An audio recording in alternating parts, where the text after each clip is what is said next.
大家好，歡迎收睇老假期。最近北上深圳，除咗要驚人多、驚等房之外，仲有一樣嘢令大家人心惶惶，就係驚中招。最近喺 TG 嘅老司機討論區瘋傳緊一單好驚嚇嘅嘢，有位苦主言之鑿鑿，話自己去完羅湖某間好多香港人幫襯嘅水會之後，過咗幾日，下面竟然開始隱隱作痛。最恐怖嘅係，仲流出咗一啲不明嘅黃色液體。佢嚇到魂飛魄散，即刻喺網上求救，問大家係咪中咗性病。呢個貼文一出，成個討論區即刻炸晒型。有網民化身醫學專家話：硫磺龍明顯係淋病啦，但亦有好多老司機質疑乜明明係手作，又無真刀真槍，點會咁容易中招？係咪隔離場派嚟嘅打手惡意攻擊呀？到底係呢間水會嘅衛生環境真係出咗事，定係呢位苦主自己另有內情？今日老假期唔係要嚇大家，亦唔係要幫邊間場洗白，我哋想用理性客觀嘅角度拆解一下喺呢類所謂嘅手法到底有無種性病嘅風險。如果你真係要北上鬆一鬆，點樣先可以避開呢啲衛生陷阱？我哋即刻深挖落去。講到呢度，好多網友可能會笑：老師傅，你有冇搞錯啊？九二係手作仔口，又無真刀真槍，就算個技師係淋病帶菌者，佢用手幫我點會中招呢？你係咪想嚇死人？老實講，喺醫學角度睇，手作仔種性病嘅機會率確實係低，但絕對唔係零。我哋一齊嚟拆解呢場流龍疑雲背後嘅3個醫學可能性。一、體液與黏膜嘅最短距離。淋病嘅傳播特性，淋病係一種非常霸道嘅細菌，佢最中意寄生喺人類嘅尿道黏膜。雖然佢離開人體之後好快會死，但如果技師隻手啱啱接觸過帶菌嘅體液，例如上一位客留低喺毛巾或者床單上嘅分泌物，而佢又冇用番梘徹底洗手，就直接幫你發力，啲細菌就有機會透過佢隻手直接帶到你嘅尿道口。微細傷口係通道，如果你最近身體比較攰、免疫力低，或者你下體皮膚有啲睇唔到嘅微細傷口，例如剛剃完毛或擦傷，細菌就會好似行高速公路咁直接入你門。二、毛巾與衫褲，呢個先係毒王。相比起技師隻手，其實場內嘅公共布料先係最危險嘅地方。高溫消毒係咪真？雖然大場標榜高溫消毒，但喺高峰期，好似我哋之前講過嘅難民營時段，毛巾同衫褲嘅流轉速度極快。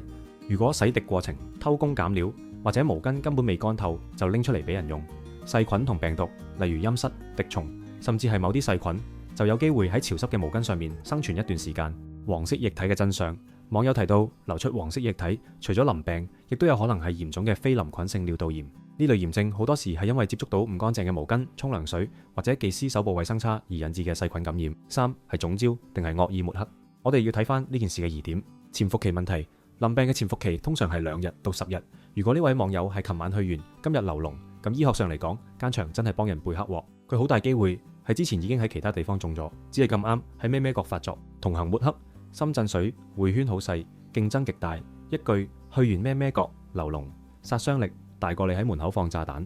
所以老司機睇 TG 貼文，通常會帶3分懷疑，係真苦主定係收咗錢嘅寫手。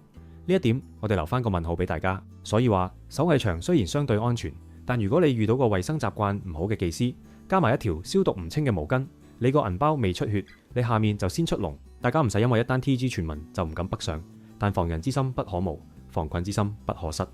既然知道咗風險喺邊度，下一部分我就教大家幾招老司機衛生自保大法，等你可以玩得安心，唔使帶手信返香港。聽完頭先嗰單流龍疑雲，大家可能心驚驚，但老友，我哋出嚟玩係求開心，唔係求擔驚受怕。既然明咗風險喺邊，我哋只要做足防禦，一樣可以玩得體面又乾淨。正式開始之前，先嚟個廣告時間。睇緊呢條片嘅大家可能揾緊北上玩樂資訊攻略，成日去玩或者經常出征嘅你，有冇試過狀態唔好，好易放煙花，又或者需要上陣時提唔起勁，唔想有尷尬情況，或者想提升表現，記得選用力神50倍濃縮秘魯黑馬卡。力神品牌係香港男士保健品專家，呢一款係市場濃縮度最 top。老小編真人實試過，只係食咗1盒，1個月未到就已經精神滿滿，瞓得好好，好有活力慾望，做起事上嚟都特別有耐力。食夠3個月就連身體個底都打好埋。推薦俾睇到呢條片成日都需要用嘅你，有咗佢可以幫你加強機能，表現發揮都好啲。而家仲有全新包裝，正式登陸香港萬寧。第一次首先試下1盒體驗，如果覺得 OK 嘅，買3盒裝，1個療程效果會再好啲。力神50倍濃縮秘魯黑馬卡，萬寧有售，認住力神呢個名同埋封面嗰隻黑熊就得，千祈唔好認錯隔離或者俾人講兩句就揀錯第二款。呢度有幾招老司機秘傳嘅衛生自保大法，大家一定要袋落袋。一、洗手係最基本要求，技師入房唔好急住叫佢出招，亦唔好一嚟就同佢軟性互動，觀察細節。專業嘅場，專業嘅技師，洗手係基本功。入房前佢應該洗好手先入嚟，或者入到嚟再喺你面前濕紙巾，抹或噴消毒潔手液，保持良好衛生意識好緊要。二、毛巾防線唔好隨便抹，核心地帶。水會提供嘅大毛巾雖然睇落白雪雪，但天知佢洗咗幾多次，抹過咩人。紙巾代毛巾，沖完涼或者按完摩，最敏感嘅部位建議用房內提供嘅紙巾印乾，或者自己帶一包高品質嘅濕紙巾。衫褲墊底，坐喺公共梳化或者大班椅嗰陣，就算着住按摩衫，最好都唔好直接皮膚接觸張凳，墊多條乾嘅毛巾喺下面，係比較穩陣嘅做法。三、避開更高危嘅隱藏活動，除咗基本9二之外，有啲老友會想玩啲進階版，但呢啲先係真正嘅病菌快車道。毒龍與口部接觸，有啲場會暗示有升級，記住口係細菌最多嘅地方。淋病、梅毒，甚至係喉乳頭瘤病毒，都可以透過口部接觸傳染。殘餘體液風險，喺呢類場，如果你追求過度嘅親密接觸，例如殘廢餐或者一啲涉及口水交換嘅動作，感染風險會比純手作仔高出幾百倍。老司機金句：純手最穩陣，口舌易招災。既然揀得9二呢類場，就守翻呢條底線，唔好因為一時口快或者想玩花式而搞到要睇醫生。四、睇場要睇氣味同角落，一個場嘅衛生得唔得，唔係睇佢大堂裝修幾豪，係睇細節。陣味話你知，入到去陣味係清新嘅香薰味，定係陣陣濕霉味加埋煙味？如果有霉味，代表佢哋嘅通風同毛巾乾燥做得差。廁所係標準，廁所嘅地板、洗手台係咪乾淨，有冇積水？如果連廁所都搞唔掂，你唔好指望佢按摩房張床單會乾淨得去邊。老實講，北上消費追求嘅係性價比，但呢份性價比唔應該係用健康嚟換。如果你去完一個場覺得下面唔舒服或者有異樣，千祈唔好因為尷尬而匿埋，第一時間揾醫生做個檢查。而家醫學咁發達，早發現早處理，基本上都係小事一宗。最怕係你自己亂買藥或者唔理佢，搞到變咗慢性炎症就手尾長。